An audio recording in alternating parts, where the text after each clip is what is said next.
everybody, welcome back to another episode of Woodmere State Revival. As you can see, we are in the master bathroom doing some projects today. And the first thing I'm going to tackle is setting a toilet. Now, I know a lot of you DIY folks have set toilets before or swapped toilets out, and no real mystery to it.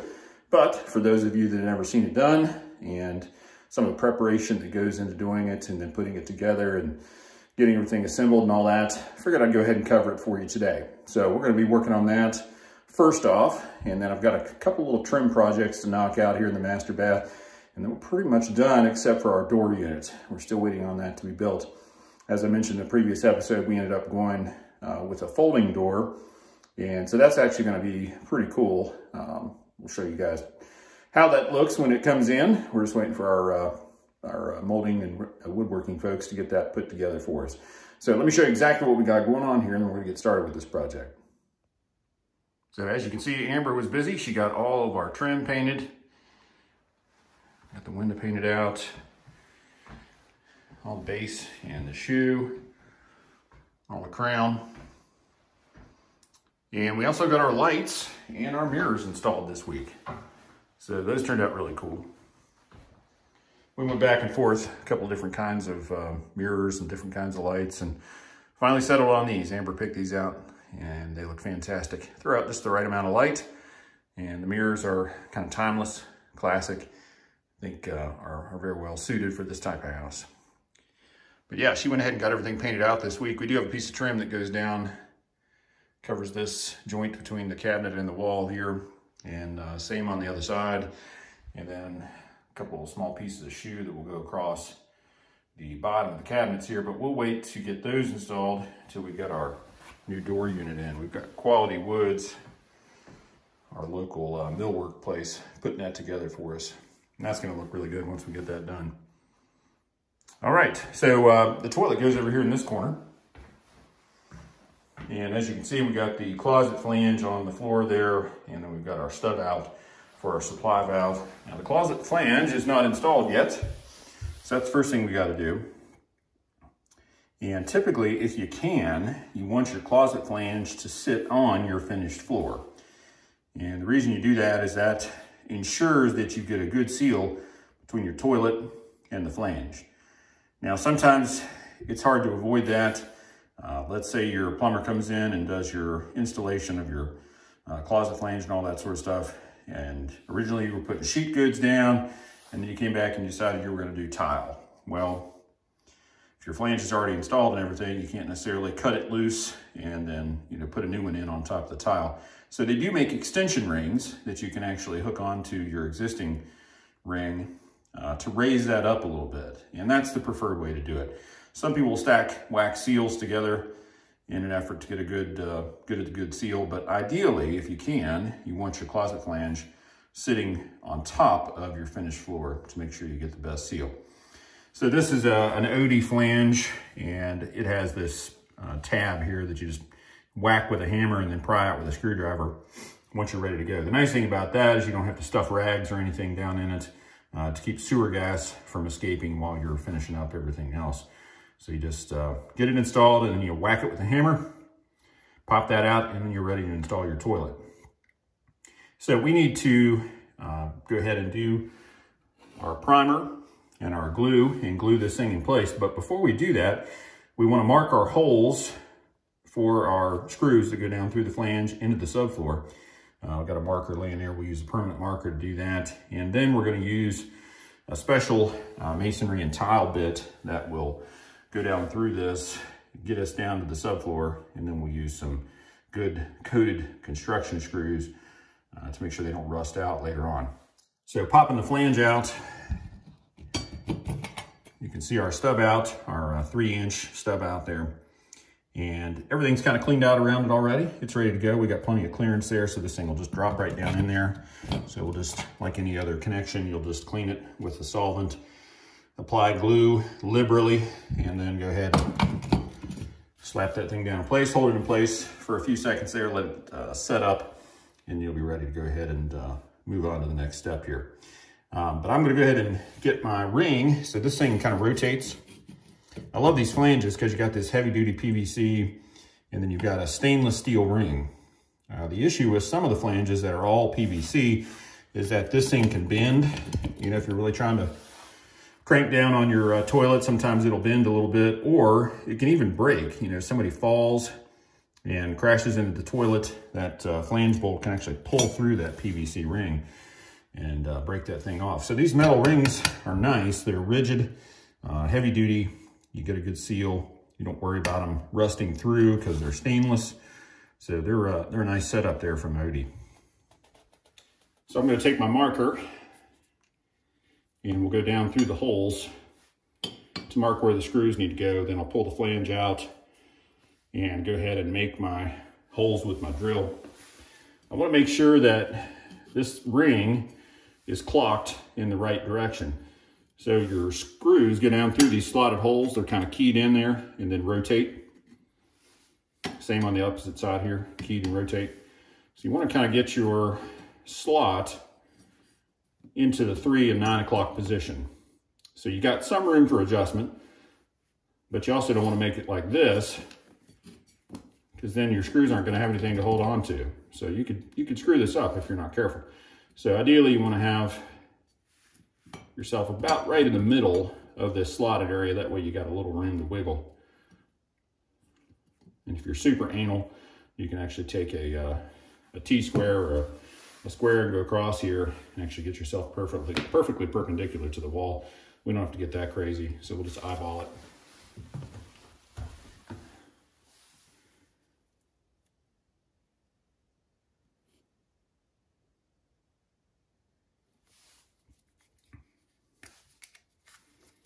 All right, so we'll go ahead and get our holes dotted here.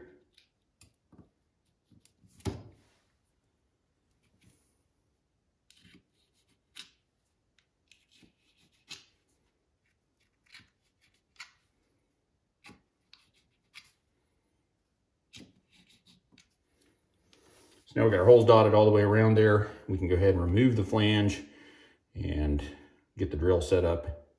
We'll want to use water with it to make sure that we don't overheat the bit and dull it and have to apply too much pressure to cut through this because we don't want to crack anything. So maybe go ahead and get that set up and then we'll go ahead and make our holes. All right, so we're all set up to make our holes here. I took a plastic bag and put a rag in it, stuffed that down inside so I didn't have to smell sewer gas, get gassed out here while I was working on this. So we've got a bottle here, regular tap water, and we got our drill set up. This is a diamond tipped core bit. As you can see, it's hollow in the center there, and that allows the debris from the drilling process to come up through the middle. And then it's got a cutout on this side where the stuff can actually come up and you kind of rinse it out. So a really slick bit. I used it on all the other toilet installs, and it'll do a fine job here. So I'm gonna go ahead and start on one of these holes. I won't bore you with the whole process. Bore you? God, funny. I'll go ahead and do one of these, and then we'll pick back up where we're ready to actually glue the flange in place. So we'll put some water on here to get started. And you want to start out slow on these. And if you kind of go in at an angle a little bit, it'll help you kind of get started in the right spot. So I got on low speed here.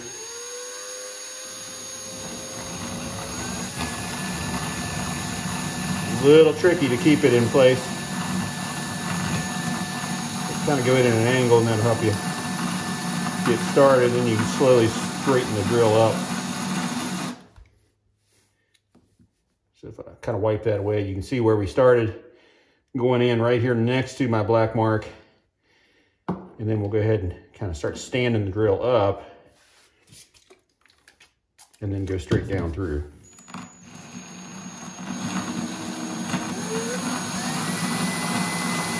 Keeping it on low speed here. I'd much rather go low and slow than overheat an expensive bit, break a tile. I don't want to screw anything up at this point. So now we're perfectly vertical. We pick up the speed a little bit, just got to keep it wet.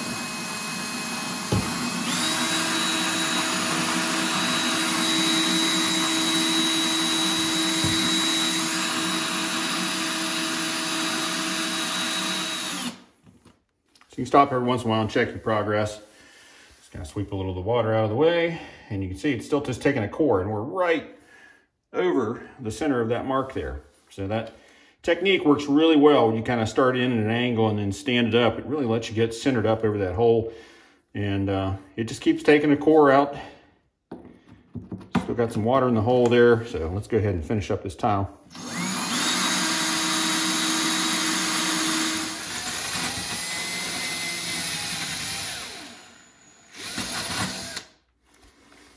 All right, so we made it through our first hole. Had to swap out the battery there. But as you can see, it does a really nice job. It creates a really clean hole, and you know, no risk of breaking a tile, you know, trying to use anything else. This bit was made by Milwaukee. There's some other companies that make those too. But like I said, as long as you keep this thing cool, it will last for a long time. Again, the tip is diamond impregnated, so you just got to keep it cool so it doesn't get overheated. And we'll go ahead and get the rest of these holes drilled, and then we'll be ready to go ahead and mount our flange.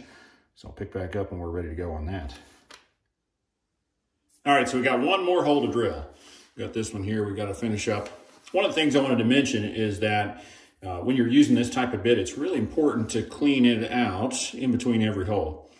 I've got this awl that I like to use, and I'll just use it and kind of tap the core down in there a little bit.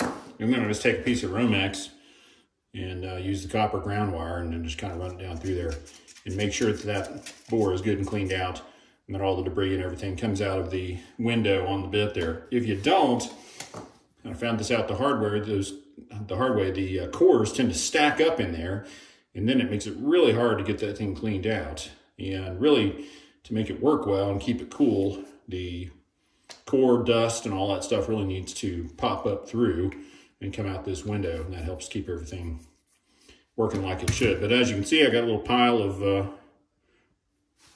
cores here that have been coming out, and one more hole to go. So I'm gonna go ahead and get that one drilled, and then we'll get this flange set in place after I clean up the mess. Okay, I got all my holes drilled out, and that should be plenty of holding power for that flange. What I'd like to do next is go ahead and take one of my construction screws. And I like to use these good coated screws. These are a GRK. And I like to go ahead and take my impact and run one of them down each hole.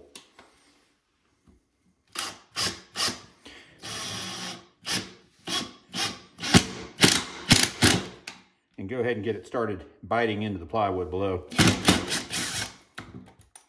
And the reason I like to do that is to make sure that there's no tile or thin set or anything left in the bottom of the hole, something that can get us fouled up after we've already got it glued in place.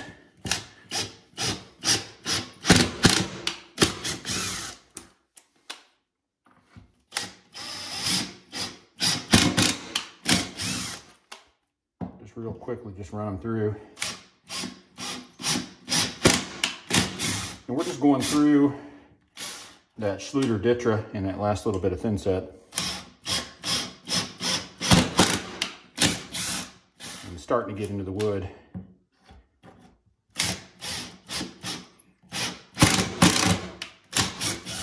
So now we're positive that everything is going to hit wood once we get this thing glued in place.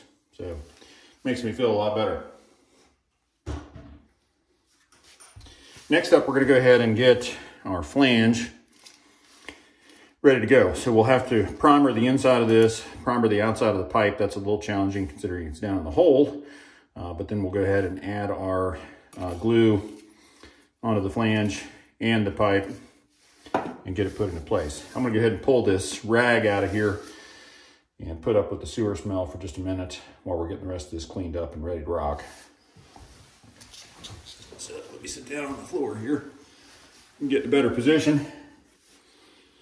Last thing you want to do is spill any purple primer on your floor. The missus would not like that very well, so I got a rag or an old towel here. I'll work over that just in case. So do not want to get any primer and stain this nice marble tile. I'd be a dead man. You can put down cardboard or whatever you want, but got this old towel sitting here anyways. So I'll go ahead and get this thing pulled out of here, put up with the stink for a minute. Nice thing is the smell of the primer counteracts the stink of the sewer gas.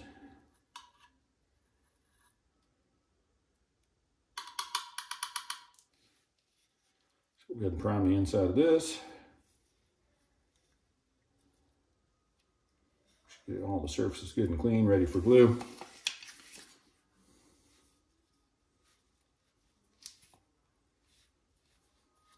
Nice thing about these flanges from Odie is that you can use them as an internal or an external flange. We've got 3-inch pipe, so it's going to be external. So we've got our flange good and cleaned up. Now we've got to figure out how to kind of sneak the brush down in between the subfloor and the pipe. It's a little bit more difficult. So I'll try to work my way down in around one side here, and I can kind of wiggle it, sneak it around. Get it the best we can here.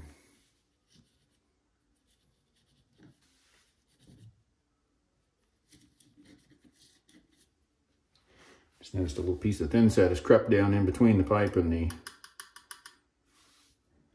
subfloor. So I want to be sure to get that out of there because I don't want that to prevent the flange from bottoming.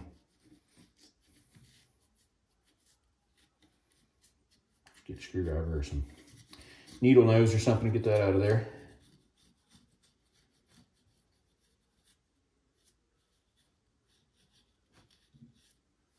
I think that's about as good as it's going to get.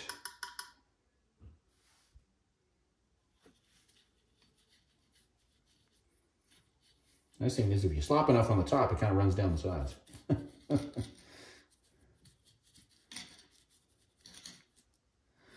Okay, so that's that. Let's see if I can get the piece of thin set out of there.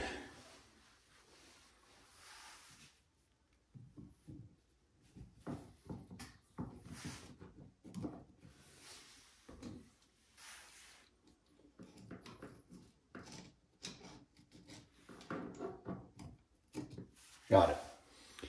So, you know, that down in the bottom there could have got it between the flange and the next fitting down. I actually kept my fitting from bottoming out, so that would not have been good. Everything else looks good there.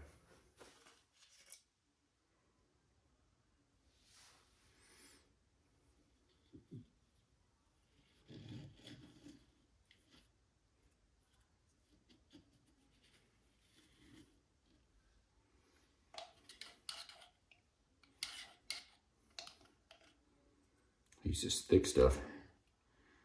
It's like a, more like a gel. Nice thing is it doesn't run off quite as quickly. This is the heavy duty one.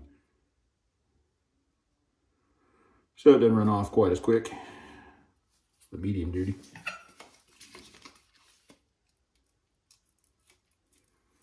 Make sure we get a good layer all the way around there, all the way up to the top. Looks good. And let's go ahead and get this thing down in place here. Give us a little bit of a twist here.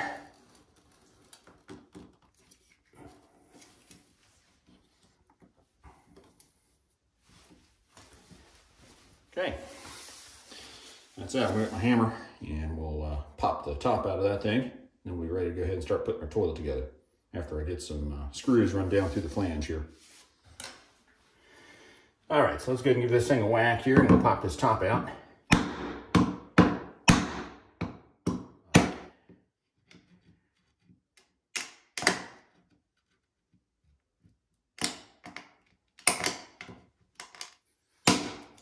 Yes, I have my safety glasses on. In case this thing pops up, hits me in the face. Okay. There we go.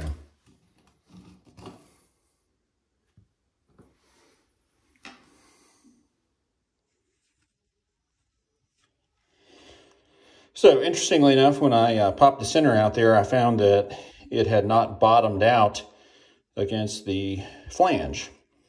And reason being is when I shoved it down in there, it actually pushed the pipe down in the ceiling and down in between the joist a little bit. So I was able to, thankfully, quickly take it apart, clean all of the glue off, and then took a wood block and drilled a hole through it, put a piece of rope through it, and wrapped it around an old shim.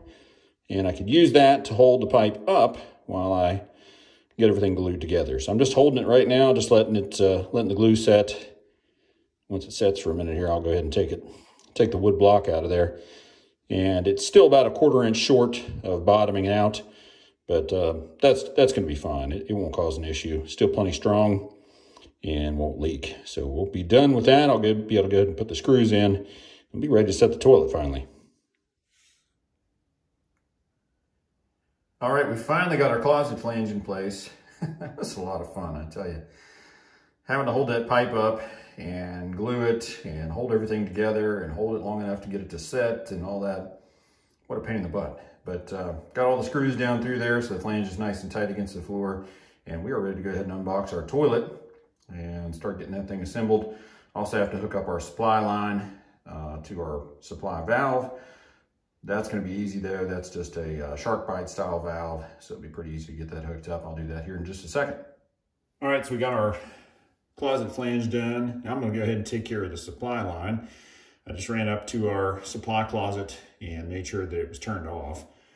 There were some issues with mislabeling on some of the supply lines. I just wanted to double check, make sure everything's turned off, make sure we're good to go.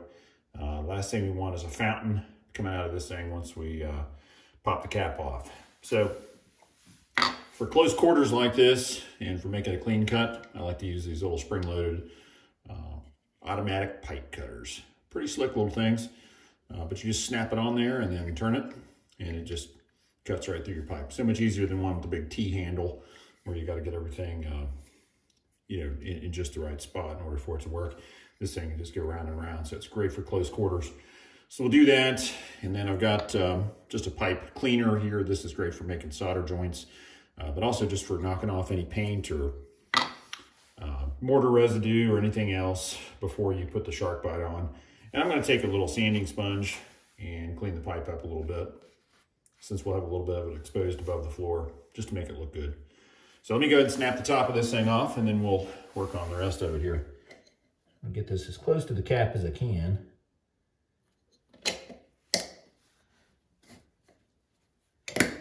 Here we go. It's got arrows on here to tell you which way to turn it. But then that's it. You just crank and crank, round and round. Hopefully there's not water spraying everywhere. Hey, here we go. So I snapped it right off, and now we've got a nice clean cut there. We'll clean it up here, deburr it. These things are great. You just crank them around a few times and move it up and down a little bit. It just knocks off any burrs or debris. Cleans that up nicely. I always kind of feel around the backside too. There's a little bit of something on the back there, so just kind of polish that up a little bit with a sanding sponge. Yep, that's got that. So let's just give it a clean up here. Kind of polish the copper a little bit.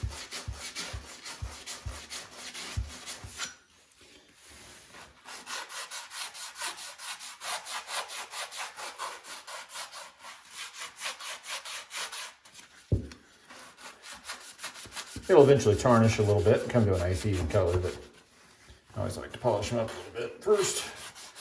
Again, just make sure they're good and clean. Knock off any dirt or debris that could interfere with your cap or your valve. Then we've got these shallow flanges, and they're meant for copper, so they'll slip right down over the pipe there, nice and tight. Polish the smudges off over here. Not that I'm not going to put a few more smudges on it, but so there's a little tabs. Oh, just a quick thing here. So On the underside of this thing, you can see there's little tabs that have been bent back, and those actually contact the pipe. That's what kind of keeps it tight against the pipe. Sometimes though, they'll be in too far and you can't get it over, so you can always bend them back a little bit. Sometimes it's loose, and that's especially annoying if you're putting something up on the wall, like a, for a shower head, and it's going to want to creep back down over time. So you can always bend these things in closer to the pipe to make it contact a little harder, and that way you've got a tighter fit there, less likely to move on you over time.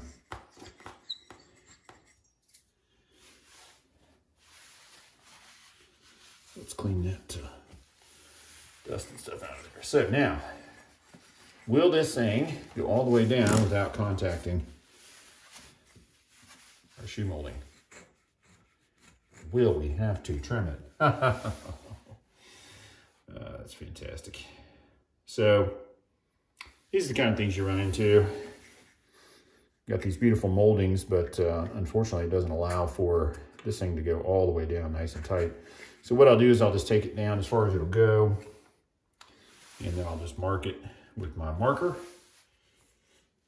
And I'll just take my Dremel tool or a grinder and take the back of it off.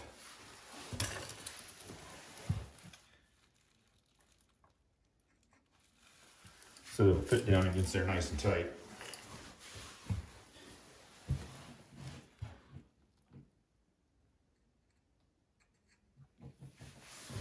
That should be enough. So let me go trim that off, and then we'll try this one more time. All right, let's see if this thing will fit in place. And we trimmed a little bit off here.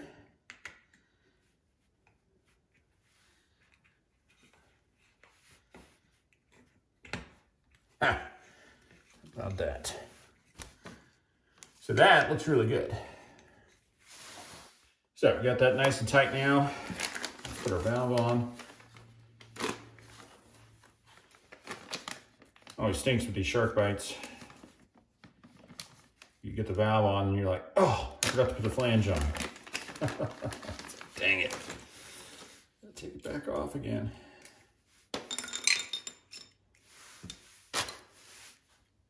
So if you don't have experience with these, they're really slick. They got a stiffener in the middle there for pecs.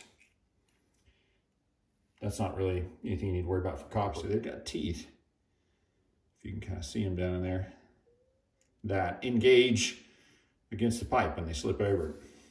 And there's a gasket and some other stuff in there. And then this thing, this hard plastic, actually is a release. So I've got a tool that if I need to take one of these off, it kind of clamps around the metal and the plastic, and you kind of squeeze it, and that'll release the teeth, and you can actually take this thing off. So it is removable if you have to take it off at some point. We don't need this nut of this ferrule on there, so we're going to take that off, and now we'll put this in place.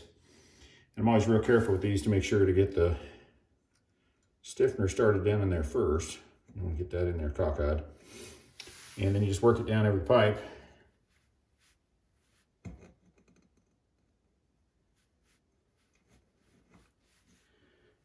And that's all there is to it. It's on. Pretty simple. And you can move it, if you need to pivot it for some reason. You can spin it, won't cause a leak. So it's a really nice setup. It's better than having to sweat one on, or having to use a iron pipe or chrome nipples and thread stuff on. So I really like the look of the kind of polished copper against the chrome and the chrome valve. Well, it looks nice. All right, so we got our supply valve in place, and I always make sure that these are in the closed position before I go and put the toilet on there. So these are quarter turn, which is great too. If you got a leak or something, you don't sit there cranking. It's just real easy to shut them off. So I always make sure that they're in the closed position, the off position, before I go hook the toilet up and everything else. And also just make sure that it works. Sometimes you may get a bad valve that has a burr in it or something. It just won't want to turn. So it's nice just to double check everything before you get your toilet and everything else assembled. All right, speaking of which, let's go unbox the toilet. All right, so here it is. It's our American Standard Esteem Vormax. thing's a beast. Got a picture of it on the side there. The steam Vormax. Now, if you look down here, you'll see 103 pounds. Team lift. They're not kidding, man. This thing is heavy. There's a lot of porcelain in there.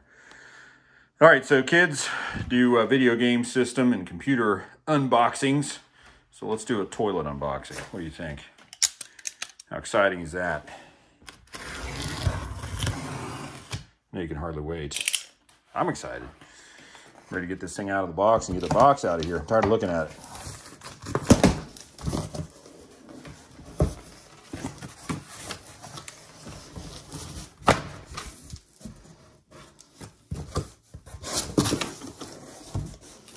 All right, see what kind of exciting stuff we got in here.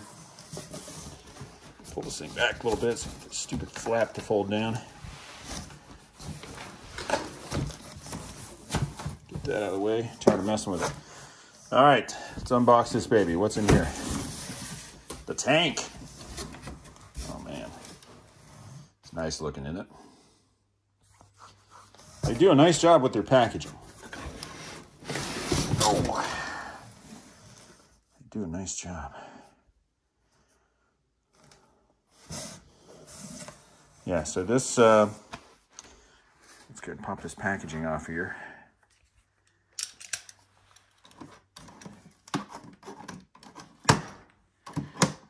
Haha.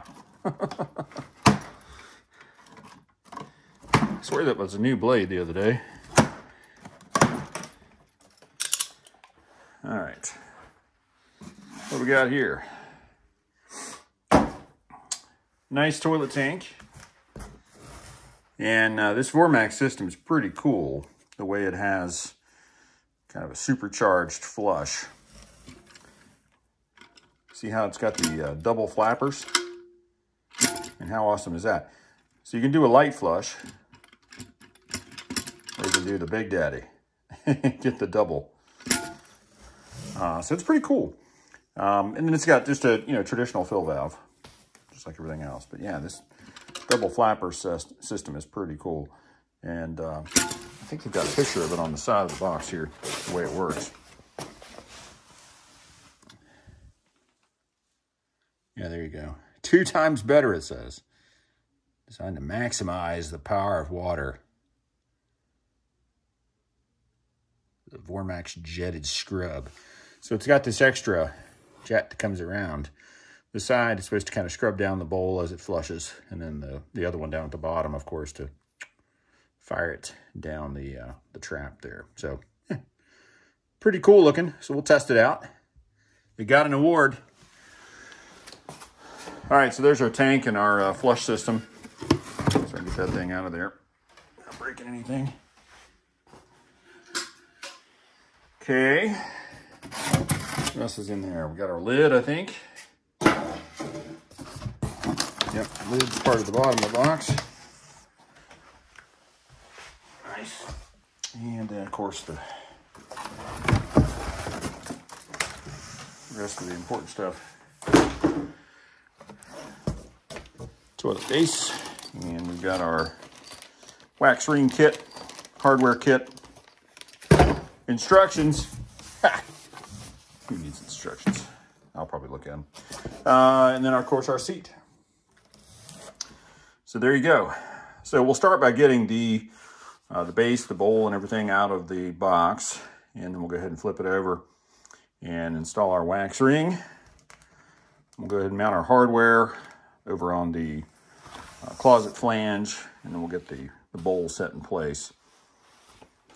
And then last but not least, we'll go ahead and mount the tank and get all that stuff set in place. So let me get some of this stuff unboxed here, and then we'll go ahead and get our toilet mounted. All right, so we got our toilet flange bolts out of the package there. These things are plated, so hopefully they won't rust out over time. But like I was talking about when we were kind of setting up our flange, they go down in these slots. And the old school ones didn't really have anything to hold them in place. So they'd flop around, you try to put the toilet on there and they'd fall over. But the new ones, see if I can do this one-handed. The new ones come with these little nuts that spin down on there. And that's gonna hold it in place for you while, oh my gosh. There it goes. That's gonna hold it in place for you while you're dropping the toilet down on there. Which is awfully nice. There we go.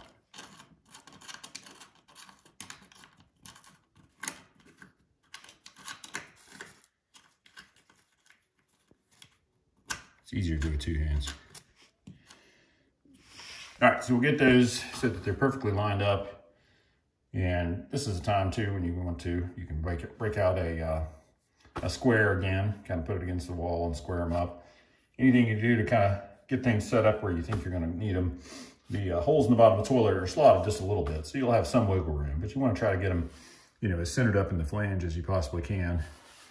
And as you can see, that one's not, so I have to move that one up a little bit. But you want to try to get them dead center on the flange, so when your toilet drops down on there, it'll center up your wax ring.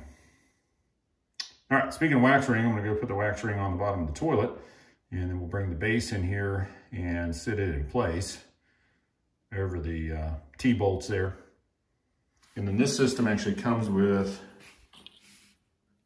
these little threaded guys, little wing nuts, if you will, that go down over top of those, and then cut off the excess and drop your cap down on there. So that's gonna work pretty well, I think. So let me go get the wax ring on, and we'll carry the toilet in here and get it set in place. All right, so we're ready to put our wax ring on. Let's go ahead and box it. Now these things are notoriously messy, but the new ones come wrapped in this plastic wrap. And the nice thing is you can just kind of peel it back and kind of get it out of the way, but still hold on to the plastic wrap so you don't have to get that goop on your hands. Now, the bottom of these rings have a plastic horn, they call it. And the horn is supposed to go down into your closet flange. That kind of funnels everything down into the closet flange. So we've got to peel all this stuff back. And again, this stuff's real sticky. And when you apply pressure here in a little bit, it will actually squeeze out and, you know, conform to the bottom of the toilet and really seal up tight against this thing. But I do like to go ahead and put these on with the toilet upside down like this. And then you can kind of get it centered up on both sides here. Make sure it's pretty well centered between your bolts. And then I like to take it, just put some pressure on it and kind of rotate it just a little bit. And what that does is just, you know, creates an adhesion between the wax ring and the toilet. So then when you take it into the other room there and flip it over, it doesn't fall off and hit the floor, which is a huge pain. Or when you're trying to get the bolts lined up. You know, one of the bolts hits it, knocks it off, hits the floor. So frustrating. So that feels pretty good. I think I got a pretty good adhesion there. So we'll go ahead and peel this the rest of the way off. Hang that there so it'll fall off on the floor later and make a mess. And now we'll go ahead and carry the toilet in and again, flip it over and put this right down into our closet flange on the floor there. Hopefully without knocking it off. All right, here we go. Oh, hey, look. Somebody left the plastic bag in place. Oh, who did that? Stick this thing on my foot. All right. So I kind of grabbed the toilet in the center, close to the bolts, the bolt holes. And I like to get down over top of it and kind of look down one of the bolt holes. Okay, so we drop her down and we are centered up on both sides here. Make sure to give it a little wiggle, just make sure that the horn is down in our flange. And then we start to squish it. And it doesn't take a lot of pressure. A lot of times I'll just kind of sit down on it. And that squishes her right down. So that feels really good. Just want to make sure it's straight. Looks like it's off just a hair. So I'm going to twist it just a little bit here.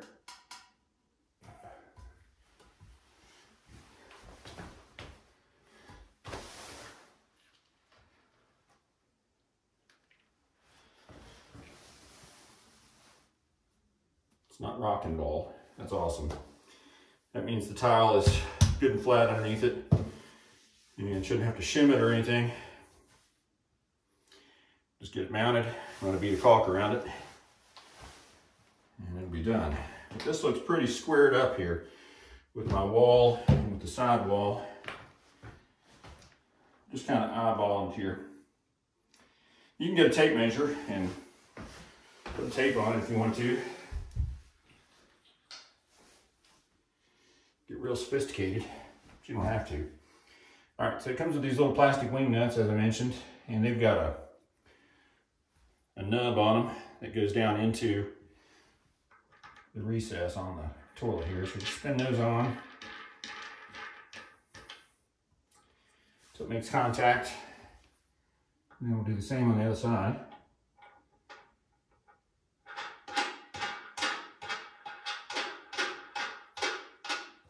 So it makes contact.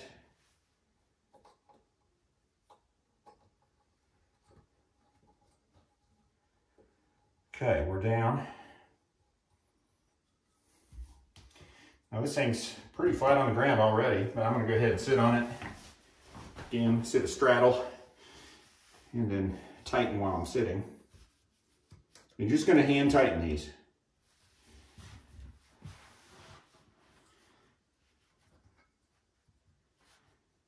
Not putting a lot of torque on them, you know, you're not. I like these systems better because it's almost impossible to break the toilet with these. I mean, if you were in a real bind, I think underneath the toilet, if you had something there that was keeping it to go from going all the way flat, then I think there'd still be a chance you could break it. But with these plastic fasteners, compared to the old school, you know, brass nuts and washers, your chance of doing something damaging something's pretty low. All right, so that's hand tights. Now we've got these caps that snap down over top. And thankfully my bolts are not too long. I don't have to cut anything off.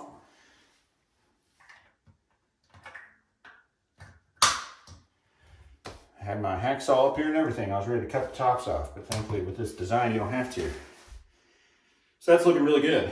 So I'm gonna go get the tank and get the basket or the gaskets on the bottom of the tank, and then we'll get it bolted up.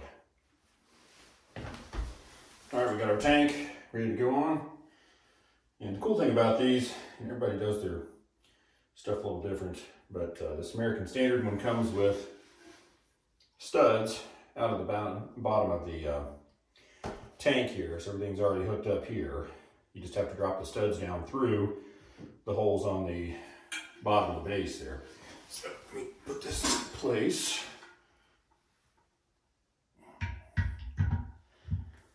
There we go. And now it comes with hardware. They've got these little nuts built into them. Excuse me, I got little washers built into the nuts, which is nice. And it even comes with a wrench. So you go ahead and get the washers, or nut washers started on all of them. Again, I find it easier just to sit on the toilet and work on it. Kind of gives you some of this stuff blind, so helps you practice your coordination here. Suppose you could lay on the ground and get all these started, but it seems kind of a pain to me to just reach underneath there and hook it up. You're working on a clean toilet, so just don't have to worry about getting your hand in something. Like in the kids' room.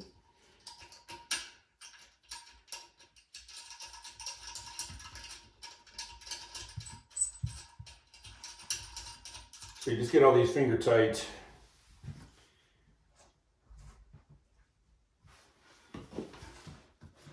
And you kind of push down on the tank while you're tightening them up too. That'll help you get them a little tighter, faster. Then you grab your little handy dandy toilet wrench here and start working these things in a crisscross pattern. You don't want to tighten them all down, you know, one at a time, get them max tight because you could stress something and break it. So just kind of work your way back and forth.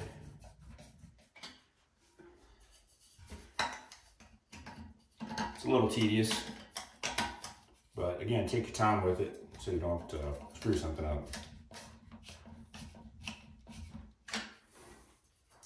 These things are too expensive to mess up.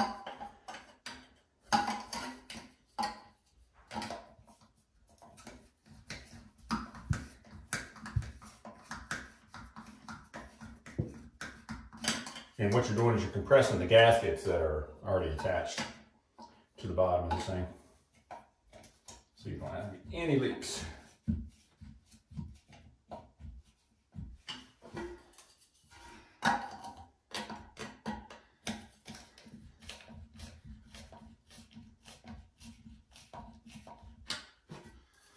Working our way round and round, tightening up as we go.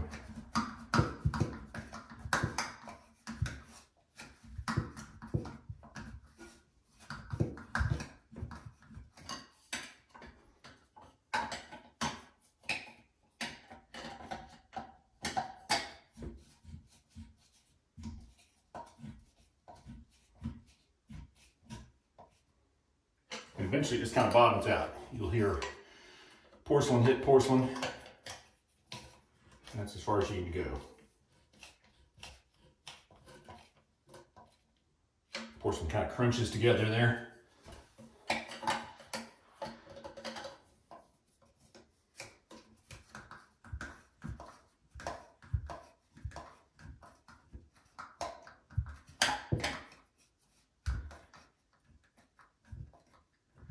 Again, with the way they've got this set up, it really helps you to prevent breakage, because you're not going to get max torque on this little plastic doodad like you would a crescent wrench, you know, where you could really wrench down on something and potentially crack the porcelain and then cry about it because the toilet was expensive. So these included wrenches and the little wing nuts like we put on the base there really help to prevent accidental breakage. So we've got our tank nice and tight. We'll go ahead and drop the lid in place, and then we can hook up our supply line. All right, let's drop this fancy lid in place. Not literally. They all fit a little bit differently. I expected that one to go back a little further, but it doesn't. So it looks good. Looks square against the wall. And I like the detail. This kind of inverted detail matches up with our crown molding pretty nicely. It's pretty cool. All right, so let's go ahead and work on getting our toilet seat in place. Hardware package here. See what all kinds of stuff we got in here. It's like a mounting plate.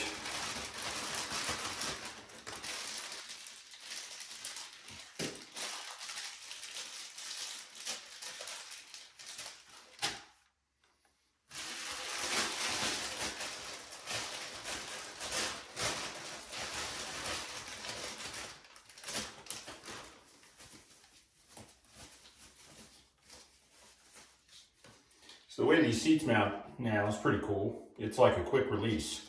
So you got a barb fitting, kind of looks like a headphone jack, and it mounts to your toilet. And so this cover pops off. This plastic decorative cover. So you mount that thing, and then this snaps over. It protects your hardware, hides all the hardware. And then the seat, it has these little sockets on both sides and a push button. And so it's like a quick release. So when you clean, you can just pop the seat off, clean all around it, pop the seat back on. Pretty slick. All right, so this uses a pretty neat system. It's got these rubber anchors that pop down through the hole in the top here. And you just unscrew these screws to start out.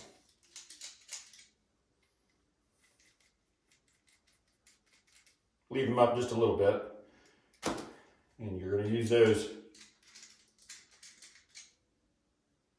to help you install these rubber anchors. You'll see how that works here in just a second.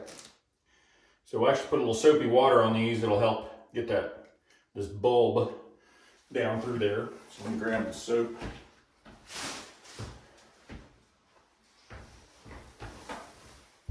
I find just a little bit of this foaming hand soap works real well.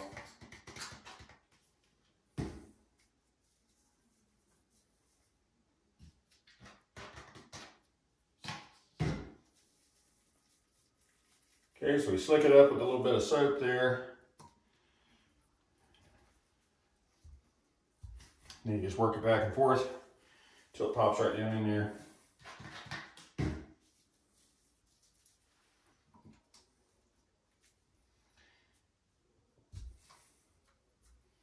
So that's that. Once you got your anchors down there, you're going to take the screws all the way out.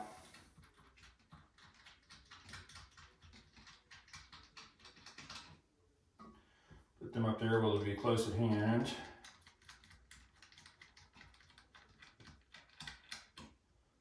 Now we're going to take our toilet bracket, our seat bracket, and we'll snap it in place. Go ahead and unwrap this thing. We'll snap our seat in place over it. So just get your seat where you want it.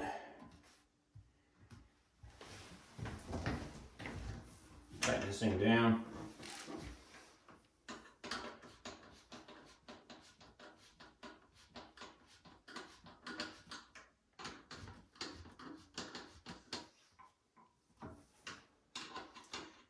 That's getting nice and snug.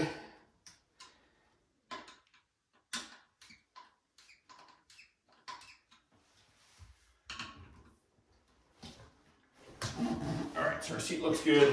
Looks like it's centered up on the bowl here. So now we can fold this thing up out of the way. Pop it loose. And we'll snap our decorative cover down over the top of it. And that's that. All right, so the seat's in place. So the last thing I was going to do was go ahead and hook up our supply line, but it turns out that I don't have a supply line for it. So I'm going to have to run to the big box store, pick up a supply line. All right, so I just got the supply line hooked up for our Esteem Vormax toilet by American Standard. This is the one in the master bath that we just got done hooking up the other day. So it's special because it has two valves in the top of the tank, and one is the traditional, like out the bottom of the toilet, and the other is supposed to swirl around the side. So it's got this channel on the side here, and so half the water in the tank comes through that, and the other half comes through the bottom, just like it would in a traditional toilet. Traditional toilets have the little holes, you know, kind of around the top of the rim, and then the water just kind of flushes down over the rim to try to rinse the rim. This uses a swirling effect where the water just kind of launches out, and it's supposed to keep the inside of the bowl clean. So let's take a look and see what all the hype's about here.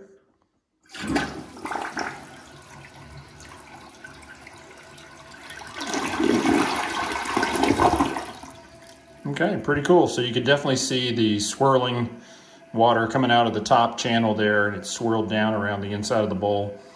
And could definitely see how that would help to keep the inside of the bowl clean, and then get a pretty good jet out the bottom there too, to help complete the flush. So it looks like the Esteem Vormax is worth the hype. The install was so easy. Kudos to American Standard for making it very easy to assemble and kind of dummy-proof toilet for the average homeowner. The more experienced DIY owners will find it to be a real piece of cake. So kudos to you guys for that. Love the top of the tank. See the crown molding detail there. How it matches the crown molding that we got around the top of the bathroom there. So that's kind of a neat effect. Let's take a look at the inside of it. And you can see just pretty much a standard fill valve, but it's got 2 flappers. And they got these interesting little floats attached to them. Standard chain handle, but then you've got kind of a cradle that goes in between the 2. And there's chains that go down to each flapper. So kind of a neat setup, but this is what it looks like working on the inside.